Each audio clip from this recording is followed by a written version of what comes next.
Selamat datang di channel Alur Donghua. Sebelum menonton, silahkan subscribe, biar Mimin tambah semangat update-nya.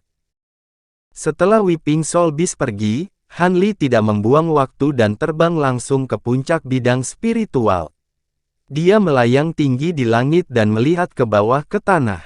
Dia melihat setengah dari bidang spiritual di bawah telah diambil. Sebagian besar ramuan spiritual yang tersisa berusia kurang dari 1 juta tahun, tetapi ada ramuan spiritual yang setidaknya berumur 100.000 tahun. Han Li melihat sekeliling dan memilih lapangan spiritual yang padat dengan ramuan spiritual dan kaya akan ki spiritual. Sosoknya melintas dan dia mendarat di tepi lapangan spiritual. Dia dengan cepat berjalan di sekitar tepi bidang spiritual. Saat dia berjalan, dia mengangkat kakinya dan menginjak tanah. Dia tampaknya tidak menggunakan banyak kekuatan, tetapi tanahnya sedikit tenggelam, dan retakan yang terlihat seperti dibuat oleh pisau atau kapak muncul. Setelah dia menyelesaikan satu putaran, medan spiritual dengan radius lebih dari 10 hektar telah tenggelam satu kaki. Itu tampak seperti telah dipisahkan dari tanah sekitarnya. Baru saat itulah Han Li berjongkok dan menyingsingkan lengan bajunya. Dia mengulurkan tangannya ke celah-celah di tepi lapangan, dan petak cahaya biru melonjak dari telapak tangannya, memanjang ke tanah dan menyelimuti seluruh lapangan. Kemudian, dia berkata dengan suara rendah, "Bangunlah." Bidang spiritual bangkit sebagai tanggapan. Dia memegangnya di tangannya seperti sepotong kain besar dan mengangkatnya di atas kepalanya. Dia berjalan menuju gerbang cahaya perak. Tidak jauh dari sana, Weeping Soul Beast sedang menginstruksikan Giant Ape Puppet untuk mengumpulkan herbal spiritual. Ketika melihat kontras yang mencolok antara Han Li dan bidang spiritual, itu tidak bisa menahan tawa. "Jika aku tahu aku bisa melakukan ini, aku akan memindahkan semuanya." Itu menghela nafas samar. Han Li tiba di depan gerbang cahaya perak dan melengkungkan jarinya. Gerbang cahaya perak langsung membengkak, menelan dia dan medan roh. Gerbang cahaya terhubung ke bidang obat roh di kediaman surgawi. Han Li berjalan keluar dari ladang obat roh dan menemukan area yang luas untuk meletakkan bagian dari ladang obat roh. Tentu saja, dia juga berpikir untuk memindahkan semua bidang spiritual di Grotto Heaven, tetapi area Grotto Heaven terbatas. Dia tidak bisa menggunakan semua bidang spiritual. Juga, waktu terlalu terbatas. Selain itu, dalam proses dunia rahasia secara bertahap mengungkapkan penampilan aslinya, dia telah menjarah semua paviliun dan bangunan yang muncul di mana-mana. Selama ada harta ajaib yang bisa mencapai tingkat harta karun spiritual, dia tidak meninggalkan satu pun dan memasukkan semuanya ke dalam gua. Untuk menyimpan harta karun ini, Han Li dengan sengaja menghancurkan paviliun 3 lantai di alam rahasia dan membangunnya kembali di Grotto Heaven miliknya. Itu bersebelahan dengan lapangan spiritual dan bangunan bambu yang dia beri nama Menara Obat. Setelah Han Li menempatkan lapangan spiritual, dia segera meninggalkan Grotto Heaven dan melihat Weeping Soul Beast memimpin boneka kera raksasa lainnya ke gerbang cahaya perak satu demi satu. Han Li melewati Weeping Soul Beast, dan berkata, "Weeping Soul, saya hanya akan meninggalkan ladang yang saya gali di sana. Setelah itu, saya harus menanamkannya ke dalam urat bumi tempat tinggal dan mengairinya dengan cairan roh sebelum mereka bisa berakar. Jangan khawatir, Tuan, serahkan padaku." The Weeping Soul Beast mengambil perintah dan pergi. Han Li melambaikan tangannya dan menutup gerbang cahaya. Setelah melakukan semua ini, dia memalingkan matanya dan melihat lebih dalam ke alam rahasia. Masih banyak larangan di sana. Jelas tidak mudah untuk melewatinya. Han Li melihat sejenak dan mengerutkan kening. Dia menekan kekuatan spiritual abadi dan dengan cepat melarikan diri. Segera, dia menghilang di balik bukit. Tidak lama setelah dia pergi, beberapa sosok terbang dari langit. Di antara mereka adalah Sekte Ling Xiao, Kota Radiant, dan Lembah Qingsu. Dia berkata dengan suara yang keras, semuanya, kali ini Sekte Tianshui, Sekte Pedang Surgawi, dan sekte besar lainnya telah ikut campur. Kita harus bersatu untuk memperjuangkan kesempatan di alam rahasia. Kita tidak boleh mengorbankan diri kita untuk kekuatan sesaat. Yu Kuohai, potong omong kosongnya. Apa yang kamu inginkan? Seorang penatua dari Raging Light City mengerutkan kening. Penatua Yang, jangan tidak sabar. Saya hanya menyarankan agar kita bersatu dan mengambil alih taman pengobatan spiritual. Jika sekte lain ingin menguasainya, kita harus melawan mereka bersama. Bagaimana menurutmu? Pria berwajah lebar itu berkata. Itu saran yang bagus. Tapi alam rahasia telah disegel selama bertahun-tahun. Panen di taman pengobatan spiritual pasti melimpah. Bagaimana kita harus membaginya? Pria tampan berbaju hijau dari lembah Kingsu itu bertanya. Master Fu, ada 3 lapisan di taman. Mari kita pilih masing-masing, kata Yu Kuohai. Yah, sudah beres, kata penatua Yang. Setelah ketiga sekte setuju, mereka masing-masing memimpin orang-orangnya ke taman pengobatan spiritual. Tapi setelah beberapa saat, serangkaian teriakan marah datang dari taman pengobatan spiritual. Apa yang terjadi? Penatua Yang dari kota cahaya mengamuk berteriak. Kemudian Master Fu dari Kingsu meraung, siapa yang sampai di sini lebih dulu? Tanpa menunggu keributan berhenti, suara lain yang marah dan histeris terdengar. Bajingan mana yang menggali lapangan spiritual dan mengambilnya? Mendengar raungan marah Yu Kuohai, 2 sekte lainnya tercengang pada awalnya, lalu melihat ke bidang spiritual tempat mereka berada. Meskipun ramuan spiritual yang cukup tua telah digali, masih ada beberapa ramuan spiritual yang berusia puluhan ribu atau bahkan ratusan ribu tahun, sehingga ladang spiritual pun seharusnya tidak digali. Untuk sementara waktu, kutukan datang satu demi satu di taman pengobatan spiritual. Wajah Yu Kuohai sangat marah. Dia melihat tanah yang hancur di depannya. Tanah di lubang yang dalam masih sangat basah. Jelas bahwa itu telah digali belum lama ini.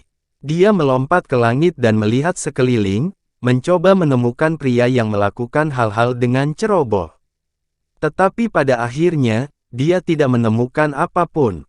Setelah 3 sekte membersihkan sisa-sisa makanan, mereka berkumpul kembali dan mengutuk nenek moyang orang yang telah menggali ramuan roh sebelum mereka selama 18 generasi. Tidak ada gunanya untuk terus mengutuk orang yang tidak bermoral itu. Ketika kita baru saja bergegas, orang-orang dari Sekte Angin Kuning dan Paviliun Wewangian Hitam tampaknya telah pergi ke sebuah bangunan tidak jauh dari kita. Kita mungkin bisa melakukannya jika kita bergegas sekarang, kata Yu Kuohai, menekan amarahnya. Dengan cara ini, tidak dapat dihindari bahwa kita akan memiliki konflik dengan 2 sekte ini, kata Master Fu ragu-ragu. Itu hanya Sekte Angin Kuning dan Paviliun Wewangian Hitam. Mereka bukan raksasa seperti Sekte Tianshui. Apa yang harus ditakutkan? Penatua yang mencibir. Maka sudah beres. Jika mereka bersedia menyerahkan beberapa harta, maka tidak apa-apa. Jika mereka tidak mau menyerah sama sekali, maka jangan salahkan kami karena tanpa ampun. Yu Kuohai mencibir. Setelah ketiga sekte setuju, mereka segera terbang dan bergegas. Namun, mereka baru terbang setengah jalan ketika melihat orang-orang dari Lembah Angin Kuning dan Paviliun Wewangian Hitam terbang ke arah mereka. Ada juga orang-orang dari White Cloud Villa dan Worry Free Manor dalam kelompoknya. Kedua kelompok bertemu di langit, terpisah beberapa ratus kaki. Mereka berhenti dan saling memandang. Ekspresi mereka tidak terlalu bagus, dan memiliki firasat buruk di hatinya. Tempatmu, mungkinkah sudah dijarah? Yu Kuohai bertanya ragu-ragu. Mungkinkah tempatmu juga? Wanita tua berambut abu-abu dari Sekte Angin Kuning mengangkat alisnya dan bertanya. Bahkan sepotong bidang spiritual telah digali, kata Yu Kuohai dengan gigi terkatup. Kita hanya sebentar saja meruntuhkan gedung-gedung di sini. Tepat ketika wanita tua berambut abu-abu itu selesai berbicara, seseorang di belakangnya berkata, "Sialan, salah satu bangunan juga telah dirobohkan." Kedua belah pihak menyimpulkan situasi yang mereka lihat dan mengutuk serempak, bajingan mana yang melakukan ini. Di hutan ratusan mil jauhnya, Han Li bersin tanpa alasan. Dia mengangkat tangannya untuk menggosok hidungnya dan merasakan udara di sekitarnya tampak sedikit kering. Pada saat ini, ekspresinya sedikit stagnan, dan dia tampak sedikit ragu-ragu. Sebelumnya, ketika ranah rahasia muncul, jelas ada fluktuasi pembobolan yang datang dari luar. Jelas bahwa orang luar telah masuk. Namun, agar tidak ditemukan, Han Li tidak menggunakan indera ilahi untuk menjelajah dengan hati-hati, jadi dia tidak tahu berapa banyak orang yang masuk. Secara alami, dia tidak tahu siapa yang masuk. Saat ini, masih ada jarak antara dia dan kedalaman alam rahasia. Jika dia ingin mendobrak batasan dan sampai di sana sebelum orang-orang yang datang, tidak ada waktu sama sekali. Apalagi jika dia ingin selangkah lebih maju dari orang-orang ini dan mendapatkan harta karun di sana. Begitu dia berkonflik dengan orang-orang ini, identitasnya pasti akan terungkap. Pada saat itu, dia akan menarik perhatian Kimozi dan orang lain dari Istana Abadi, dan dia juga akan menyinggung para kultivator yang sedang mencari harta karun di dunia rahasia. Dia tidak yakin bisa melarikan diri tanpa cedera seperti terakhir kali. Namun, dari rangkaian keadaan yang dia temui di ranah rahasia ini, ranah rahasia rumah abadi ini jelas tidak sederhana, dan hal-hal yang tersembunyi di intinya tentu saja bukan hal biasa. Yang paling penting adalah Han Li bisa mendeteksi jejak kekuatan hukum waktu dari fluktuasi yang datang dari sana. Ini benar-benar membuatnya sedikit gatal, dan dia tidak bisa memutuskan untuk pergi. Setelah lama ragu-ragu, dia masih belum mengambil keputusan, tetapi dia memikirkan kompromi. Setelah rencana dibuat, dia tidak terburu-buru untuk melanjutkan, tetapi melepaskan sedikit kekuatan indera ilahi dan menyapu area terdekat. Sesaat kemudian, dia membalikkan telapak tangannya, mengeluarkan topeng merah kuil samsara, dan meletakkannya di wajahnya. Setelah gelombang cahaya beriak, penampilan wajahnya berubah, namun berubah menjadi pria paruh baya dengan alis lebar. Sudut matanya terkulai, dan dia tampak sedikit kusam. Kemudian, tanpa melihatnya menggunakan kekuatan spiritual surgawi, terdengar suara berderak aneh di tubuhnya, dan tubuhnya langsung menyusut, menjadi pendek dan kuat, seperti seorang petani yang telah melakukan pekerjaan pertanian sepanjang tahun. Oleh karena itu, Han Li tidak lagi sepenuhnya menekan kekuatan spiritual surgawi, tetapi melepaskan sebagian dari fluktuasi spiritual, dengan tepat mengendalikannya hingga munculnya tahap awal Dewa Emas. Dia membalikkan telapak tangannya, dan cahaya jernih mengembun di telapak tangannya, menyatu menjadi cermin air. Dia melihat sekeliling di cermin, menyentuh dagunya, dan mengangguk, sudut mulutnya terhubung menjadi senyuman. Setelah menyingkirkan cermin air, sosok Han Li melintas, dan dia melompat ke samping hutan, lalu menghilang. Sekitar 1/4 jam kemudian, sekelompok orang tiba dengan berisik dari jalur hutan. Yang berjalan di depan adalah Yu Kuohai dari Sekte Langit Tinggi. Sedikit di belakangnya adalah Elder yang dari Scorching Sun City dan Valley Master Fu dari Kingsuo Valley. 3 sekte lainnya mengikuti di belakang mereka. Huff, tolong jangan biarkan aku bertemu bajingan yang sedang menyekop tanah itu.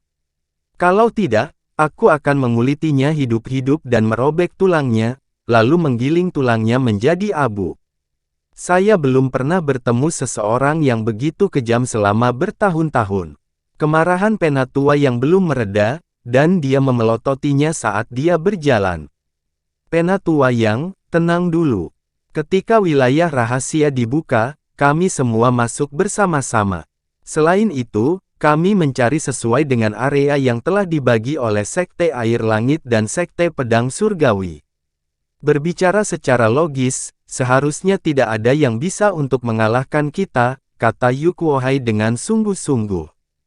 Apa maksudmu? Apakah kamu mengatakan bahwa itu adalah ulah kedua sekte itu? Penatua yang tertegun dan berkata, dengan harta di depan kita, sulit untuk memprediksi pikiran orang. Apapun bisa terjadi. Mungkin ketika mereka menghentikan kami untuk menetapkan aturan, mereka telah diam-diam mengirim orang untuk mengumpulkan harta, kata Master Fu dengan suara rendah setelah merenung sejenak. Begitu dia mengatakan ini, mereka bertiga bergumam pada saat bersamaan. Jika itu benar-benar perbuatan kedua sekte itu, apakah mereka benar-benar memiliki modal untuk menantang mereka? Jika kita terus masuk lebih dalam ke wilayah rahasia, sulit untuk menjamin bahwa kita tidak akan ditipu oleh mereka lagi. Apakah Anda memiliki tindakan balasan? Yu Kuohai bertanya setelah hening sejenak. Elder Yang dan Master Fu saling memandang, dan tidak ada yang berbicara. Seperti kata pepatah, naga yang kuat tidak bisa menekan ular di negerinya sendiri. Kami dianggap sebagai sekte lokal di sini, tetapi kami dipaksa sejauh ini oleh orang lain. Benar-benar tidak baik jika keluar, Yu Kuohai menghela nafas. Sekarang kita hanya bisa mengambil satu langkah pada satu waktu. Ketika kita sampai di sana, berhati-hatilah. Jika kita bisa berjuang untuk sebuah kesempatan, perjuangkan. Jika kita tidak bisa, cobalah untuk tidak digunakan dengan sia-sia. Penatua yang menggelengkan kepalanya dan berkata demikian. Itu benar, kita hanya bisa bekerja sama untuk bersaing. Master Fu berkata sambil menghela nafas. Saat sedang berbicara, tiba-tiba mereka mendengar suara dari hutan di depannya. Kemudian, mereka melihat asap dan debu di dalam hutan, seolah-olah ada binatang buas yang sedang berlari. Apa yang sedang terjadi? Saat Yu Kuohai merasa bingung, dia melihat seorang pria parubaya yang pendek dan tegap berlari keluar dari hutan. Pakaiannya compang camping, dan dia dalam keadaan menyedihkan. Di belakangnya adalah binatang logam yang tampak seperti babi hutan tapi berwarna emas. Binatang ini tingginya lebih dari 100 kaki, dan seluruh tubuhnya ditutupi bulu emas yang berdiri seperti jarum baja. Dua baris gigi emas yang sangat tajam tumbuh dari sisi mulutnya, melengkung ke atas seperti dua tombak yang menonjol. Pria di depan kelelahan berlari untuk hidupnya, sementara binatang logam itu dengan senang hati mengejarnya.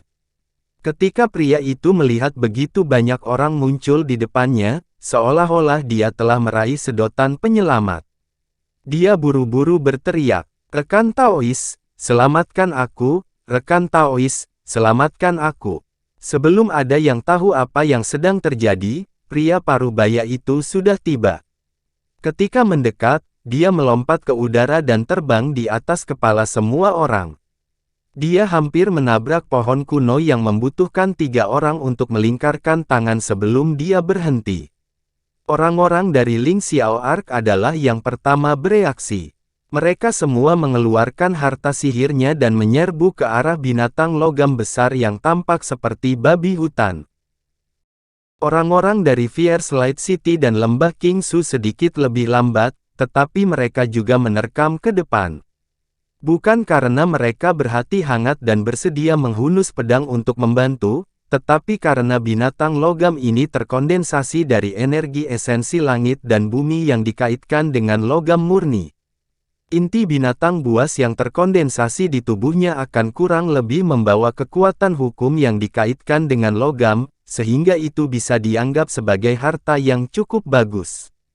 Siapapun yang memberikan pukulan fatal pada binatang ini dapat memperoleh inti binatang itu. Yu Kuohai berteriak keras. Orang-orang lainnya tidak keberatan dan meningkatkan serangan pada monster logam itu. Binatang buas ini tidak terlalu kuat untuk memulai, hanya memiliki kekuatan tempur Mid Golden Immortal paling banyak. Itu bahkan lebih rendah dari salah satu dari 2 binatang logam mirip harimau raksasa yang ditemui Han Li di awal. Di bawah serangan gabungan dari semua orang, itu tidak berlangsung lama sebelum penatua yang menyelinap di belakang lehernya dan menembus kepalanya dengan pisau yang menyala-nyala. Secara alami, inti binatang itu disimpan di lengan bajunya. Meskipun tubuh monster logam itu tidak memiliki kekuatan hukum, itu masih merupakan bahan pemurnian yang cukup bagus. Itu dihancurkan oleh semua orang. Ketika debu mereda, Yu Kuohai dan yang lainnya menoleh untuk melihat orang yang telah terbang.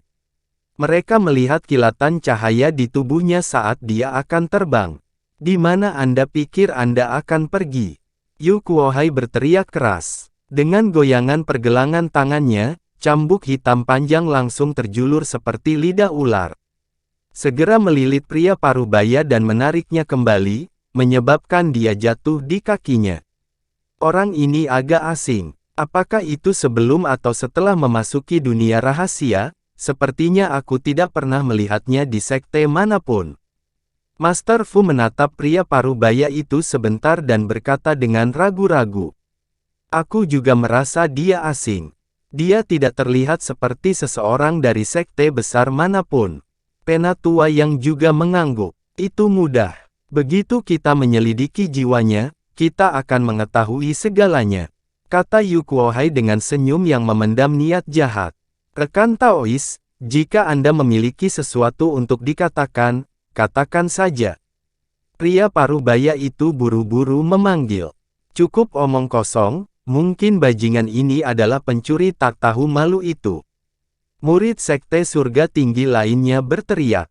Asal-usul orang ini tidak diketahui, jadi bukan tidak mungkin, tetua yang merenung sejenak dan berkata. Mendengar ini, semua orang menggemakan kata-katanya dan menyerukan pencarian jiwa. Yu Kuohai melirik alis pria yang agak lebar itu dan merasa bahwa orang ini agak membosankan dan tidak terlihat seperti orang yang licik. Namun, untuk berjaga-jaga, Yu Kuohai masih berencana mencari jiwanya. Secara alami, orang ini tidak lain adalah Han Li, yang telah mengubah penampilannya dan mengenakan topeng. Sebelumnya, ketika dia melihat sekelompok orang mendekat, dia tiba-tiba memiliki ide untuk berbaur dengan mereka dan menanyakan beberapa informasi berguna, jadi dia secara khusus pergi untuk menemukan monster logam dan memancingnya ke sini. Namun, saat dia hendak menjangkau, dia melihat tubuh pria itu tiba-tiba bersinar dengan cahaya keemasan. Cambuk hitam yang melilit tubuhnya tiba-tiba mengendur dan jatuh dengan sendirinya. Pria itu sudah berbalik dan berdiri. Rekan Taois, tolong jangan salahkan saya. Saya bukan orang jahat. Han Li menangkupkan tinjunya ke semua orang dan berkata sambil tersenyum. Semua orang melihat bahwa dia dengan mudah melepaskan diri dari pengekangan Yu Kuohai dan tampak sedikit terkejut. Satu persatu, mereka mengambil senjata dan mengepung Han Li. Ketika Han Li melihat ini, dia buru-buru membentuk gerakan mantra dan menggunakan mantra pelarian. Saya bukan ahli Dao, jadi saya hanya tahu trik-trik kecil ini. Saya harap Anda tidak menyalahkan saya. Bolehkah saya bertanya di mana tempat ini? Yu Kuohai dan yang lainnya sedikit bingung saat mendengar pertanyaannya. Kamu tidak tahu di mana tempat ini? Yu Kuohai bertanya. Sejujurnya, aku mengejar binatang aneh di hutan. Aku tidak tahu bagaimana aku berakhir di lembah yang aneh. Sepertinya terbuka lebar, tapi rasanya aku terjebak dalam labirin hantu. Saya tidak bisa keluar. Tidak peduli seberapa keras saya mencoba. Untungnya, saya tahu cara untuk memecahkan penghalang. Jadi, saya memecahkan penghalang dan tiba di sini. Saya tidak berjalan lama sebelum saya bertemu dengan binatang logam itu. Jadi, saya dikejar sampai ke sini. Han Li pura-pura ketakutan saat dia menjelaskan. Kami tidak percaya kata-katamu. Ada orang jahat yang merampok banyak harta dan ramuan kami. Kami menduga bahwa Anda adalah orang itu. Jika Anda ingin membuktikan bahwa Anda tidak bersalah, serahkan alat ajaib penyimpanan Anda dan biarkan kami memeriksanya, Yu Kuohai mencibir. Apakah kamu tidak mempersulit saya? Bagaimana saya bisa menunjukkan alat ajaib penyimpanan saya kepada siapapun? Han Li tanpa sadar mengecilkan lehernya dan berdebat. Saya khawatir Anda tidak punya pilihan, kata penatua yang dingin. Han Li melihat kerumunan yang semakin dekat. Keraguan dan ketakutan di wajahnya terus berubah. Setelah sekian lama, dia akhirnya menghela nafas dan berkata tanpa daya, "Baik, baik. Tolong lepaskan saya setelah Anda memeriksa alat ajaib penyimpanan saya." Saat dia berbicara, dia melepas cincin penyimpanan yang sudah ada di tangannya dan menyerahkannya. Yu Kuohai mengambilnya dan memeriksanya sejenak dengan indera ilahinya. Dia sedikit mengernyit dan menyerahkannya kepada Penatua Yang. Setelah yang terakhir memeriksanya, dia tidak bisa menahan cemberut dan menyerahkannya ke Master Fu. "Kamu adalah Dewa Emas. Meskipun kamu baru di tahap awal, bagaimana kamu bisa begitu miskin?" Vali Master Fu mau tidak mau bertanya. "Saya telah mempermalukan diri saya sendiri. Saya hanya seorang kultivator pengembara. Secara alami, saya tidak dirawat dengan baik oleh sekte seperti Anda. Sangat sulit bagi saya untuk mendapatkan sumber daya kultivasi. Bagaimana saya bisa mengumpulkan kekayaan saya?" Han Li menghela nafas. "Tampaknya kamu benar-benar seorang kultivator pengembara yang menerobos masuk dengan sembarangan," kata Master Fu sambil melemparkan cincin penyimpanan itu kembali. Han Li buru-buru menangkapnya dan meletakkannya di tangannya dengan senyum konyol. "Karena kalian semua memiliki hal-hal penting yang harus diperhatikan, aku tidak akan menunda kalian lagi. Aku akan pergi sekarang." Han Li membungkuk dan berkata sambil mundur. "Rekan Si, tolong tunggu sebentar," Yu Kuohai tiba-tiba berkata. "Rekan Taois, apakah Anda memiliki instruksi lain?" Han Li kaget dan pura-pura bingung. "Rekan Si mengatakan sebelumnya bahwa kamu tahu beberapa mantra untuk menembus penghalang. Apakah itu benar?" Yu Kuohai bertanya sambil tersenyum. Ketika Han Li mendengar ini, dia segera memasang ekspresi bangga dan menjawab, "Bukannya aku menyombongkan diri, tetapi meskipun kultivasiku biasa saja, aku memiliki sedikit keterampilan dalam menembus kebingungan batasan. Tapi dibandingkan denganmu, itu tentu saja tidak layak disebut." Di tengah kata-katanya, dia sepertinya menyadari bahwa dia telah mengatakan sesuatu yang tidak pantas dan dengan cepat menjelaskan. "Rekan Yu, mengapa kamu bertanya tentang ini sekarang?" Penatua yang merasakan sesuatu dan bertanya dengan transmisi suara. "Karena Sekte Pedang Surgawi dan Sekte Air Surgawi ingin menggunakan kita sebagai umpan meriam, mengapa kita tidak juga menemukan umpan meriam untuk menahan bagian depan? Orang di depan kita ini telah menyerahkan dirinya kepada kita dan mengatakan bahwa dia baik saat membuka segel. Bukankah itu benar?" Ekspresi Yu Kuohai tidak berubah, tapi dia juga menjawab secara telepati.